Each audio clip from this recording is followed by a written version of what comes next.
My name's Liz. And I'm Wally. And we're privileged to be the founders of Trinity Classical Academy.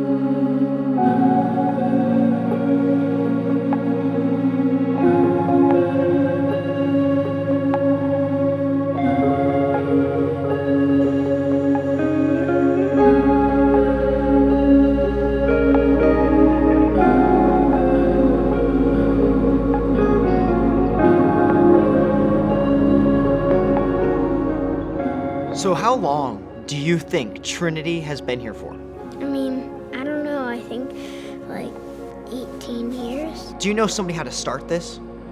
Yeah, who started it? Mrs. Gatto? Mrs. Caddo did do that. What do you think she felt like when she had to start Trinity? Do you think she was scared or nervous, or what do you think she felt? I think she felt like really excited to have a school that like she owned.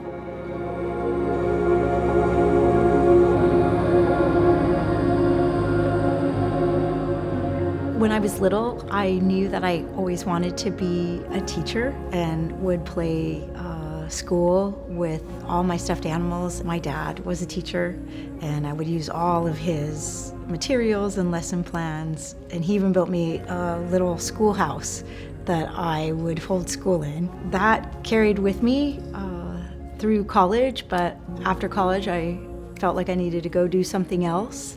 With my undergrad degree, our relationship grew and we became married. I realized, nope, I need to go back to get my master's and my credential because I need to be a teacher. And as I was pursuing my master's and credential, someone in one of our theory classes spoke about a school she had started. And we started to think about, well, what would we do if we were blessed to have children, and where would they go to school? Because I knew there was more children could be learning in so many ways. If we were going to have a family, would want to influence their education. I ran into our place saying, I have it, I know the model.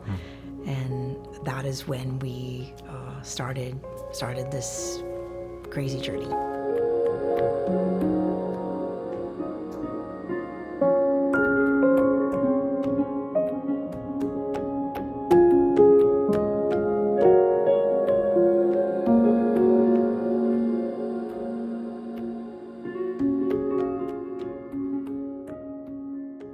I had an employee who was one of the founding families. My children were very young at the time, and I thought she was crazy, affiliating herself with the school in the position Trinity was in at the time. Met with Liz a couple of weeks after she had Lily in a park in Newhall, and I remember her extending her hand when I first sat down on the park bench to say, tell me what's on your heart, what's drawing you to Trinity, and we never let go of each other's hands during that 15, 20-minute interview, and she told me where Trinity was at the time and where she hoped to take Trinity. We didn't really understand what Liz was doing and what her vision encompassed. I don't know that we could have gained that in a 30-minute meeting, but we had such confidence in her vision. We met Mrs. Hossman through a Bible study that my wife was in, and she suggested we look at Trinity. So we went to an information meeting, and we immediately fell in love with what she was saying. Basically presented it in such a way that we thought, how can we send our kids anywhere else? I remember we were in the middle of wanting to move into a house,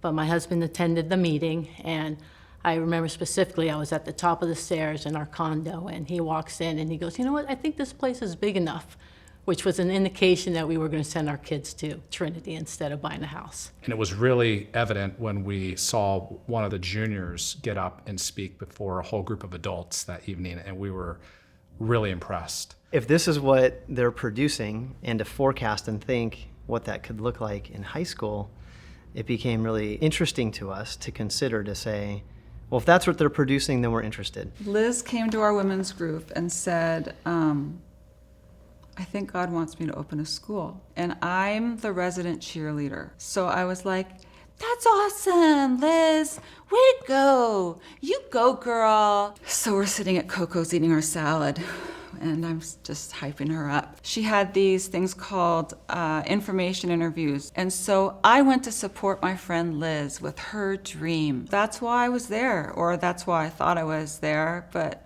God had a different reason why I was there. I know that our children might not know that yet in regards to our life being an offering for Him, but if we can live out of that and help them learn how to live out of that, that will be a blessing, and they can bless others. I was a public school elementary teacher. I knew I couldn't share my faith. I feel like I did the best I could. When Liz approached me about coming to Trinity, it made a lot of sense because Christ was at the center and Christ was part of everything that we were doing. So I came home to my wife and said, I think I'll work there someday. Let's put our son in there for second grade. It was a leap of faith, just trusting God that this school was going to work. Never doubted Liz's vision or the ability to deliver. I don't know why we didn't, but we didn't. We didn't doubt it at all.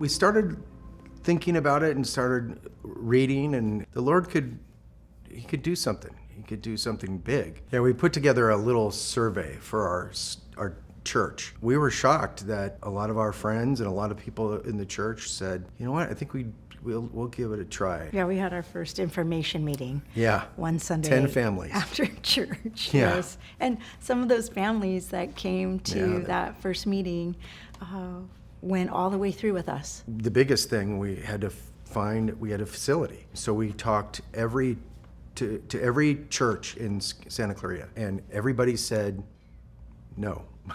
One little teeny small church in New Hall they said yes. It's been 25 years now that Trinity has been here.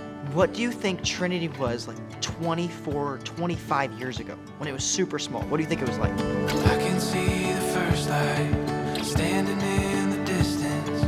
We don't need a reason, we can chase down the sun. Don't know how we get there, but you and me, we don't care. We can take our time just finding roses on the run. So hold on to these promises, laying at our feet. Every second that we get, oh how much we can feel it.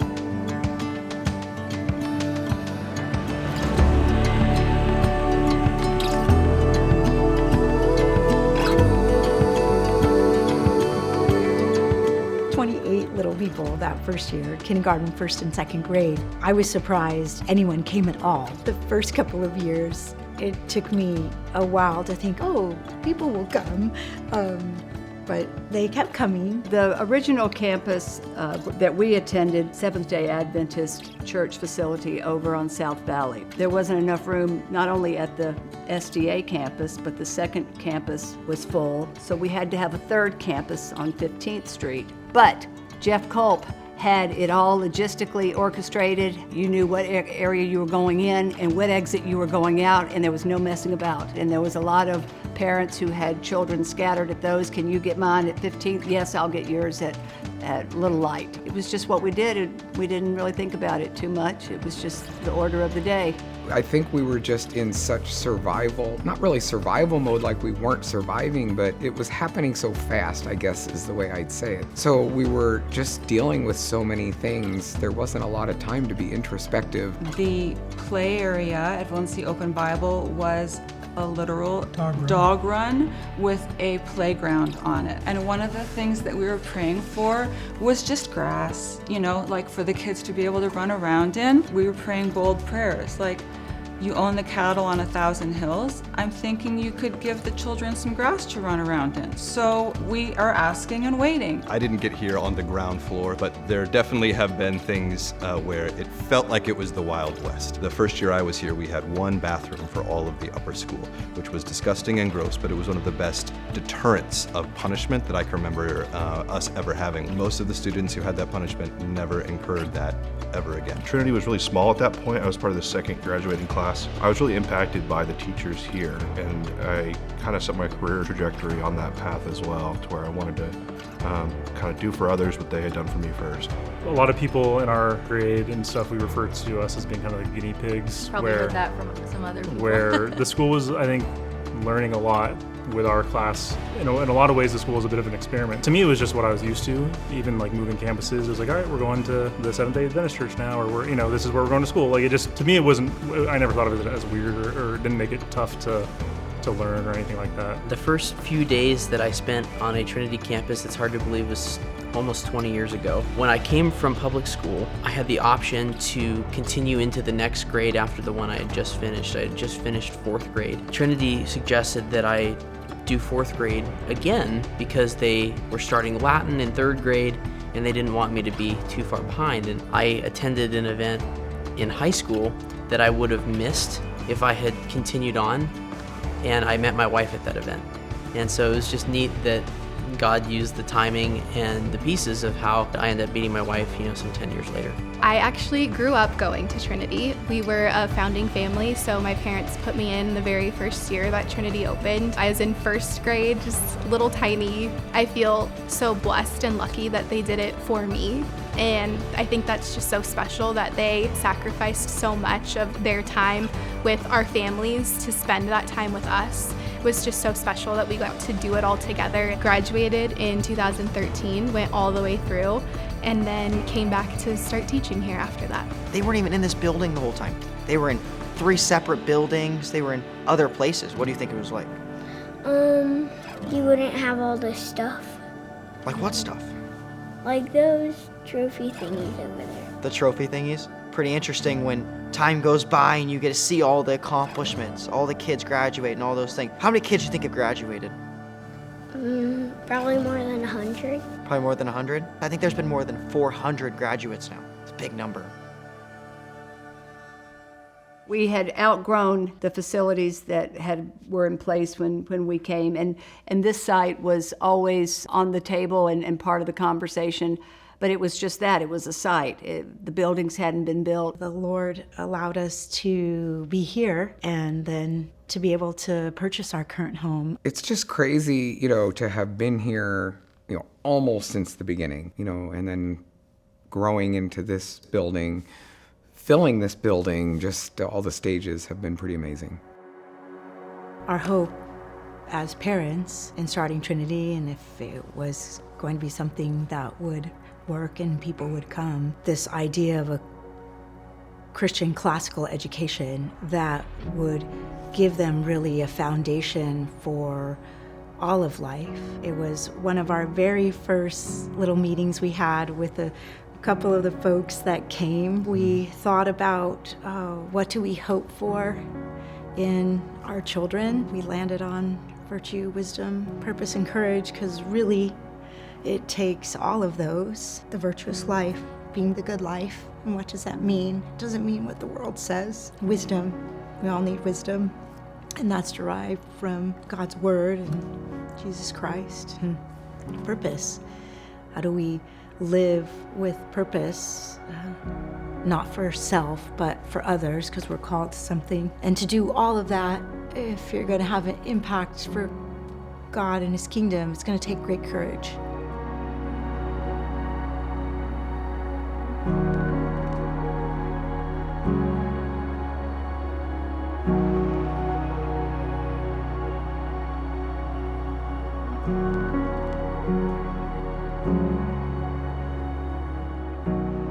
Talk about purpose and the vision of Trinity, both academically, culturally, spiritually, athletically, all driven with purpose. But the vision of what the school would be didn't change at all from that first meeting in the park with Liz. It's a beautiful mission statement that has never changed, not one comma, not anything. And it's because it's a perfect mission statement. It encapsulates what's done here. One of our parents were wondering, if our students graduate from here, Are they going to be able to go to college? Will anybody care about a diploma from this little institution that no one has heard about?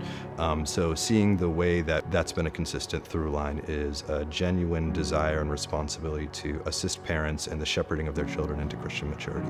When you think of virtue, wisdom, purpose, and courage, those are, great words, but how they play out, I hope we've been very purposeful in everything we do. I hope everything we have has the sole purpose of helping ourselves and our families and our students know who Christ is. We talk a lot about Liz's courage, which she has a lot of it. Phrases like doing things afraid permeate because of her. It took a lot of courage to start. It took a lot of courage to keep going, when it was 50 and 75 and 100 students at the school. But it doesn't take any less courage today. The mission is critical.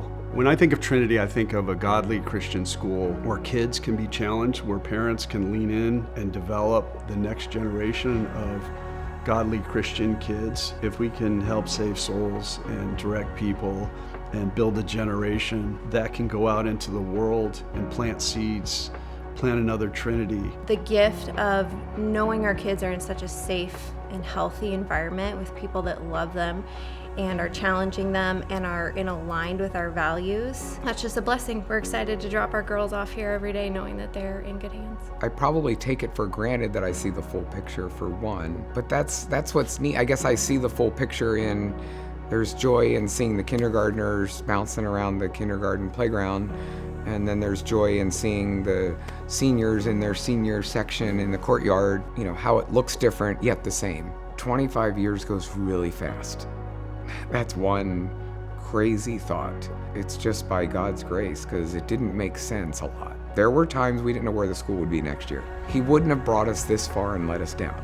At this point, to see what the Lord has allowed has been so gracious of Jesus and kind. And if we say we're a follower of Christ, then that means we have to be willing to walk through tribulation, face hard things, and even if you're afraid, having faith in the face of fear. As others start to carry it on over the next 25 years, a whole nother generation will come to see and be blessed. I think to go back to my young self, say, it's gonna be okay. Just don't be afraid. It's gonna be okay. It's been a faith growing for us, and I hopefully most of the people at our school as well. Never once, even in all the ups and downs of facilities, do we have a facility? We need another one, or everything. Did Wally ever waver from, no, this is too much for our family? Not once. What we say, do it afraid, and we were. We really didn't know what we were doing. No. That little bit of, I always say, well, we took the crazy pill and just sort of kept taking it, and then others jumped on. I would say, stay the course and trust Jesus. It's not going to be easy, and remain faithful and obedient to what you think He's calling you to, and just keep doing the next best thing.